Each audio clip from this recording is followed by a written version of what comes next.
মার্কিন ফেডারেল রিজার্ভে সুদের হার কমতে পারে এমন শঙ্কায় গত জুলাই মাস থেকেই বিশ্ববাজারে বাড়ছে মূল্যবান ধাতু স্বর্ণের দাম। তবে গত কয়েকদিনে দাম বাড়ার পাল্লায় নতুন করে হাওয়া লেগেছে। এক মাসের ব্যবধানে প্রতি আউন্স সোনার দাম বেড়েছে প্রায় $400। ট্রেডিং ইকোনমিক্সের তথ্য, মঙ্গলবার সকালে বিশ্ববাজারে প্রতি আউন্স স্বর্ণ বিক্রি হচ্ছে $3,744। এর আগে এই দাম কখনো $3,700 ছাড়ায়নি। মাস ব্যবধানে দাম বেড়েছে 11.27%। এদিকে বৈশ্বিক বাজারে স্বর্ণের দামের অস্থিরতার প্রভাব পড়েছে দেশের বাজারেও। রোববার সোনার দাম বাড়ানোর পর সোমবার আবারও মূল্যবান এই ধাতুর দাম সমন্বয় করেছে বাংলাদেশ জুয়েলার্স সমিতি বাজুস।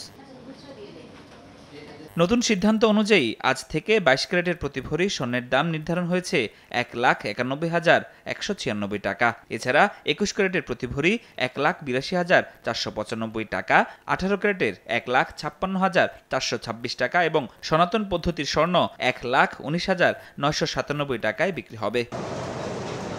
পূর্বাভাস বলছে, চলতি বছরের শেষ দিকে বিশ্ববাজারে প্রতি আউন্স স্বর্ণের দাম ছাড়াতে পারে $4,000 মার্কিন। ফরদুর রহমান, সময় সংবাদ।